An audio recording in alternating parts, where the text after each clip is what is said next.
localizados en estos senos que a veces son de difícil acceso. Otra parte que vamos a ver es este seno transverso que, como lo vimos en la imagen anterior, perteneciente al seno oblicuo, también nos va a permitir ingresar al corazón mediante una cirugía sin ningún problema. Esto es una relación anatómica muy importante, especialmente para los cuadros quirúrgicos. Pero vamos a recordar que el pericardio, como tiene relaciones anatómicas muy importantes con los vasos, es muy complicado realizar una extracción total del mismo. Entonces, el pericardio, vamos a ver que está compuesto por una capa, un pericardio visceral y un pericardio parietal, entre ellos un espacio virtual que es el espacio pericárdico que va a contener un líquido.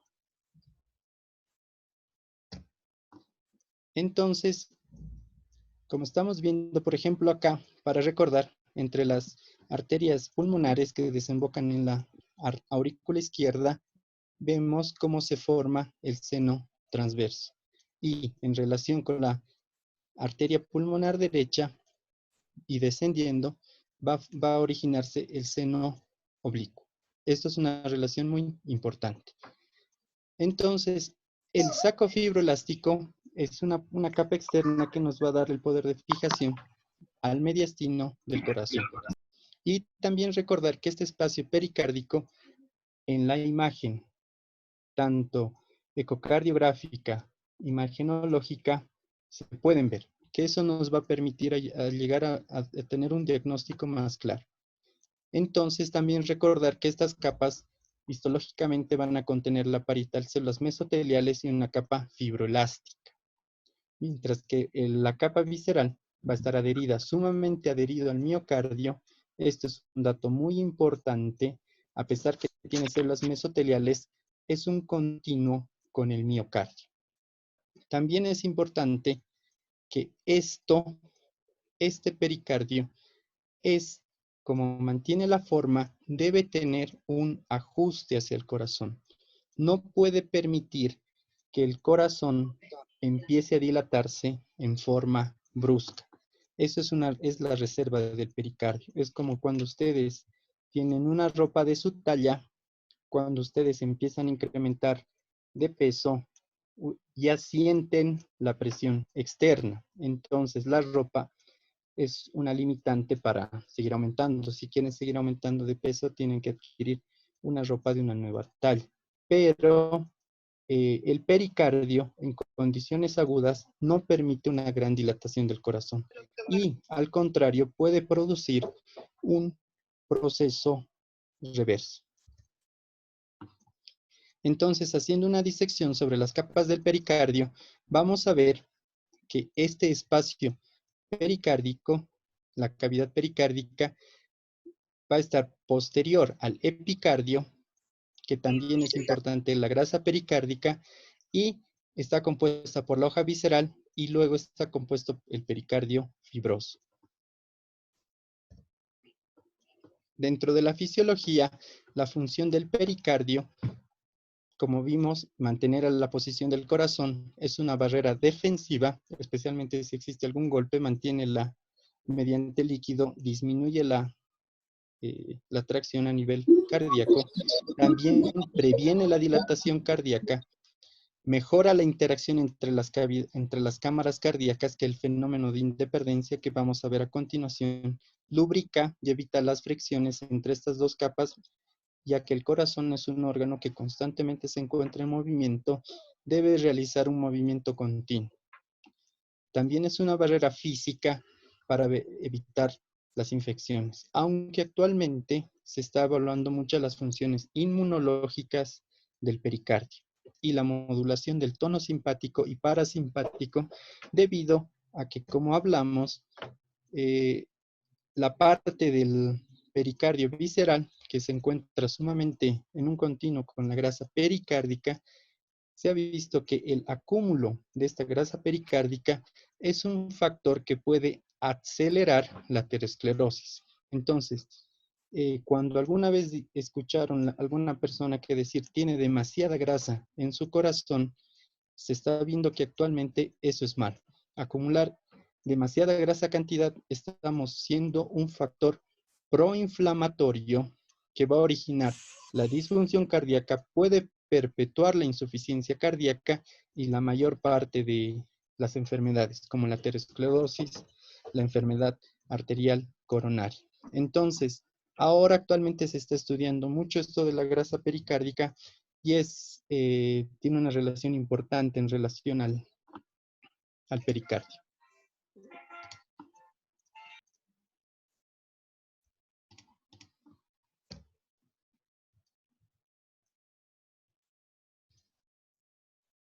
Ya. Como en la parte cardiovascular ustedes han debido hablar, el funcionamiento del corazón siempre es en relación al volumen cardíaco y a la presión.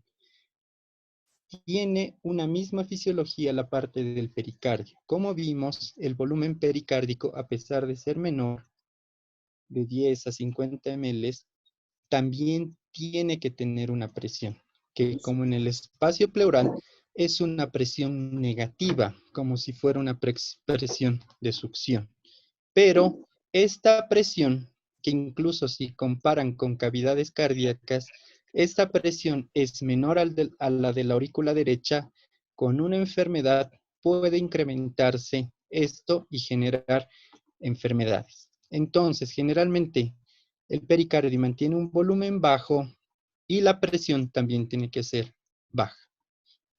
Es importante conocer los movimientos respiratorios que alteran la función del pericardio.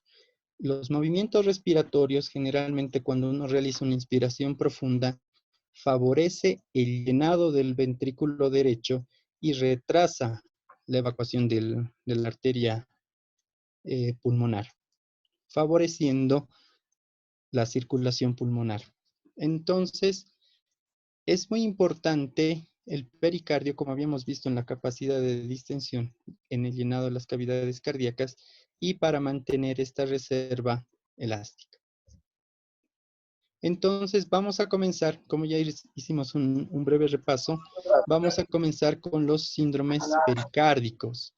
Toda enfermedad pericárdica se tiene que hacer un manejo sindromático. Vamos a ver que los síndromes pericárdicos van a comenzar con una pericarditis aguda, una pericarditis recidivante, un taponamiento, un derrame pericárdico crónico sin compresión, una pericarditis constrictiva efusiva y una pericarditis constrictiva. Para cuestiones de aprendizaje es importante que ustedes reconozcan que efusión es igual a líquido. Entonces estamos hablando que aquí, aparte de hacer una constricción, también existe líquido. Y aquí especialmente solo existe una constricción.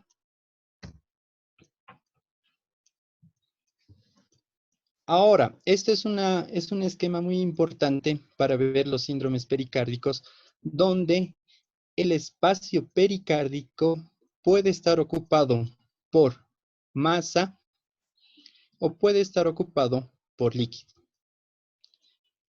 Los dos fenómenos van a producir enfermedad, pero generalmente una inflamación pericárdica, que es una pericarditis que también se puede asociar con una inflamación miocárdica, pudiendo ser una miopericarditis o perimiocarditis.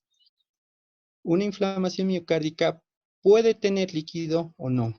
Cuando tiene una efusión, un derrame pericárdico, este puede ir o no a un taponamiento cardíaco.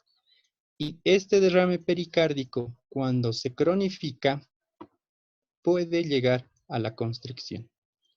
En esta parte, como vemos, antes de una constricción pura, puede haber una pericarditis efusivo-constrictiva. Generalmente, esto ya es una alteración mecánica. Ahora vamos a ver una patología que es muy frecuente y generalmente es infradiagnosticada por su baja sospecha. Vamos a hacer un pequeño ejercicio diagnóstico para ver esta parte. Por ejemplo, ustedes ya vieron el otro día dentro de la semiología cardíaca y los motivos de consulta que la pericarditis, que el dolor torácico es un motivo frecuente de consulta. Ahora, ustedes imagínense un paciente que viene por un dolor centrotorácico que tiene una irradiación hacia el músculo trapecio, pero el paciente no les identifica que se origina con el esfuerzo. Les dice, me puede aparecer cuando me echo y cuando realizo una inspiración profunda. Dentro de la anamnesis es importante analizar la irradiación del dolor y cómo se los factores que exacerban y los factores que disminuyen el dolor. Recordemos que en el infarto el dolor torácico se exacerba con el ejercicio, se atenúa con el reposo y con los nitratos, con vasodilatadores. Pero la pericarditis tiene un efecto importante con la respiración. Al realizar una inspiración profunda, incrementa el dolor. Cuando también se modifica con los cambios de posición, el paciente al acostarse intensifica el dolor. Y esta imagen es algo para que recuerden, el trapecio es una irradiación frecuente de las pericarditis, que es inhabitual en un infarto. Generalmente el infarto se va a irradiar hacia el hombro izquierdo, se puede irradiar hacia mandíbula, hacia epigastrio, pero al músculo trapecio es infrecuente. Dentro de la auscultación cardíaca es importante tratar de analizar o tratar de escuchar el roce pericárdico, que lo van a escuchar mucho mejor en la parte baja del esternón, y este sonido generalmente se asimila como si fuera el frote del cuero. Esto debido a que la inflamación de ambas estructuras permite que entren en contacto y se produzca, como dice su nombre, un roce, produciendo un sonido. Pero este roce pericárdico es variable, no siempre se encuentra presente y no es auscultable todo el tiempo. Puede aparecer en algún momento y desaparecer en algunas horas. Esta pericarditis aguda, vamos a entrar a esto. Entonces, esta pericarditis generalmente la mayor parte va a venir a consultar por un dolor torácico. Este dolor torácico es centrotorácico. El paciente puede venir con la mano en el centro del pecho refiriendo un dolor, pero tenemos que durante la anamnesis tratar de ver el efecto pleurítico de este dolor, que como les comentaba, con cambios de posición y con cambios en la respiración. Se puede asociar a disnea, también refieren palpitaciones. Es frecuente que esta pericarditis, esta inflamación, pueda presentar algunas arritmias, especialmente supraventriculares, y llegar a una fibrilación auricular. Pueden presentar mialgias astenia. Esto es importante, esto generalmente es frecuente en las etiologías virales. Y cuando esta pericarditis presenta o se asocia con derrame, vamos a ver posteriormente que también van a existir síntomas de compresión. Si existen síntomas de insuficiencia cardíaca, ya es un dato más avanzado que lo vamos a ver más adelante. Ya. Entonces, un paciente que viene por dolor en el pecho, se tiene que hacer una anamnesis adecuada. ¿Por qué? En la exploración física, como habíamos comentado, si se escucha un frote, es patognomónico, pero la mayor parte no se puede escuchar, o como les comentaba, se tiene que realizar una auscultación permanente para identificar este frote.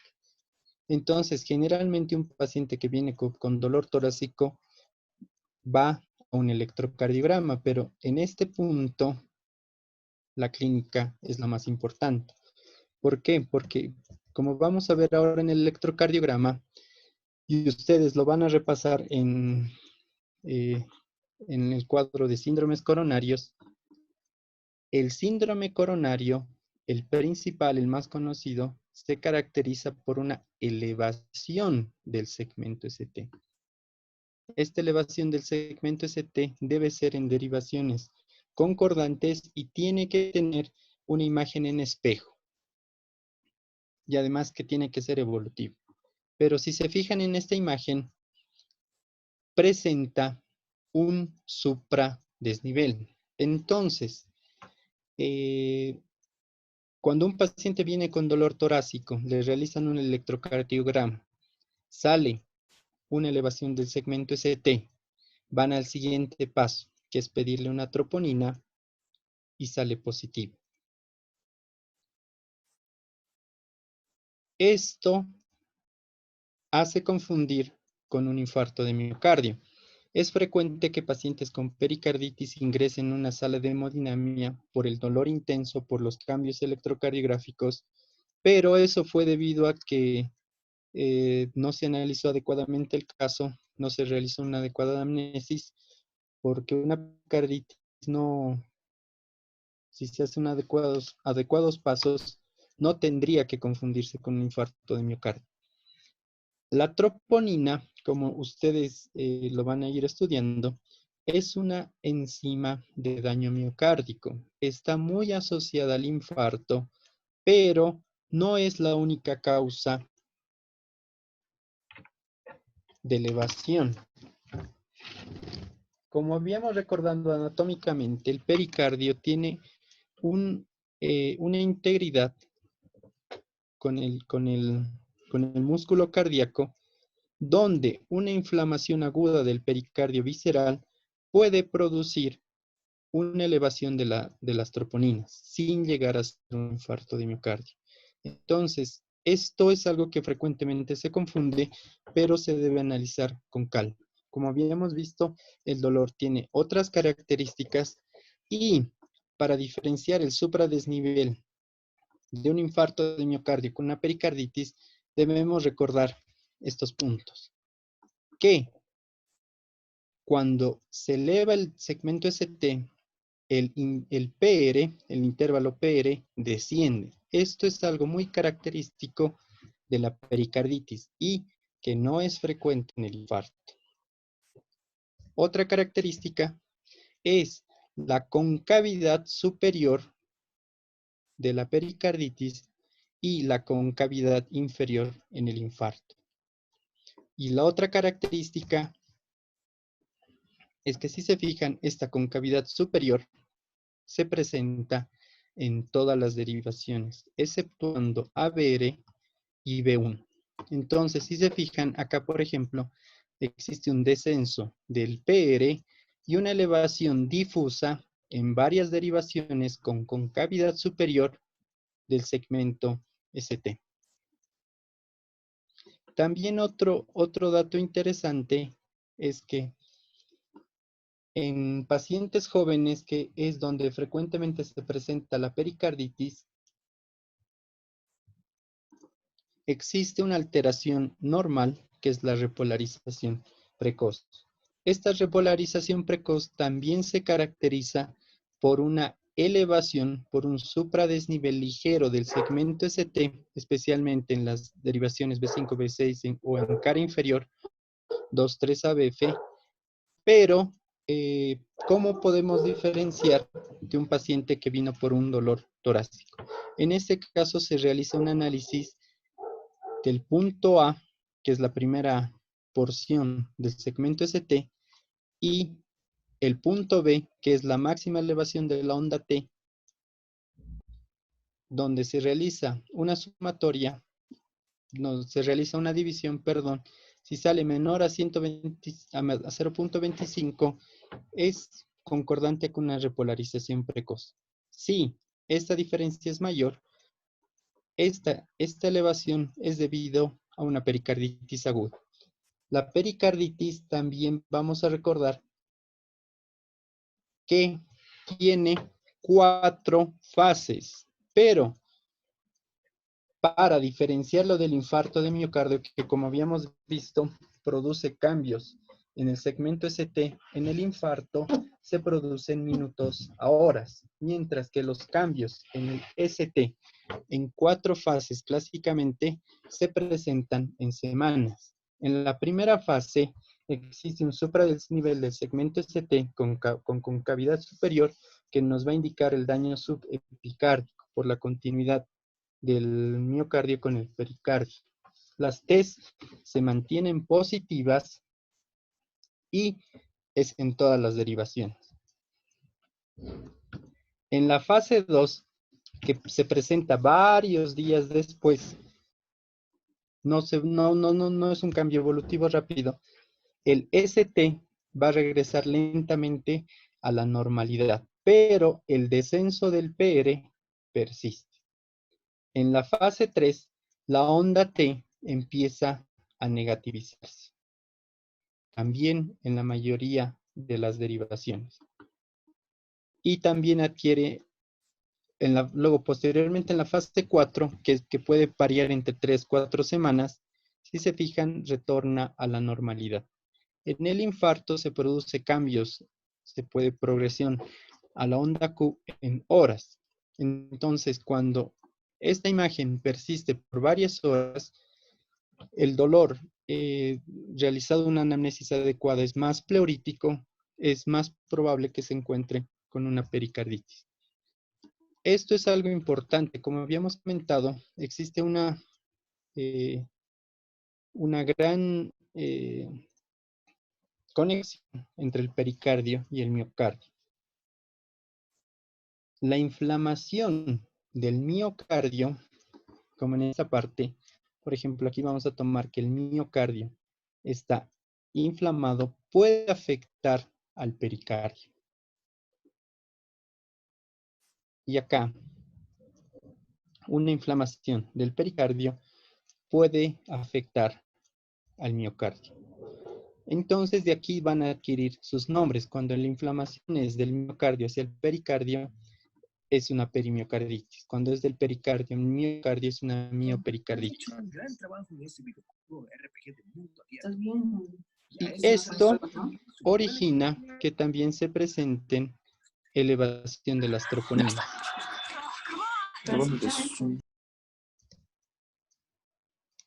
En la radiografía de tórax, generalmente no existe una alteración patognomónica en una pericarditis aguda.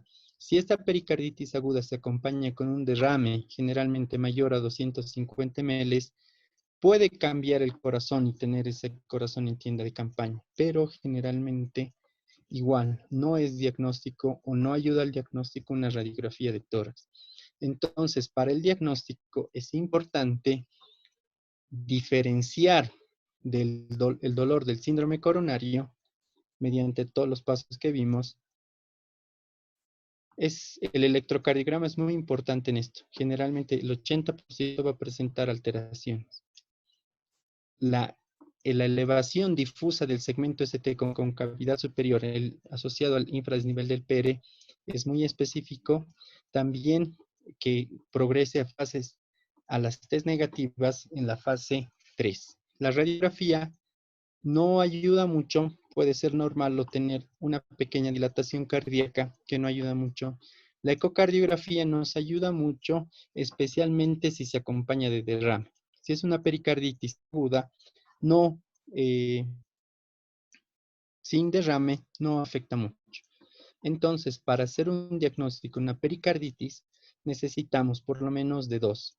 Que el dolor sea pericárdico, el dolor pleurítico, del roce pericárdico, la elevación difusa del segmento ST, depresión del PR, derrame pericárdico. Los exámenes complementarios que son los reactantes de fase aguda, el PCR-B que se encuentran elevados, y también la fiebre. Esto nos va a ir una evidencia mediante inflamación mediante una tomografía o una resonancia magnética. Generalmente la etiología de las pericarditis son virales. Estamos en la época del coronavirus, como ustedes se están enterando, la parte del diagnóstico de una enfermedad viral es complicada. No siempre las pruebas realizadas son sensibles y además que existen reacciones cruzadas y que existe una amplia variedad de virus que producen esta inflamación. Pero como la pericarditis generalmente es autolimitada como toda infección viral, puede pasar desde asintomática a tener un dolor muy intenso. Entonces, generalmente el tratamiento es sintomático, tratar de disminuir el dolor. En la primera línea vamos a tener a los antiinflamatorios, el ibuprofeno, la aspirina,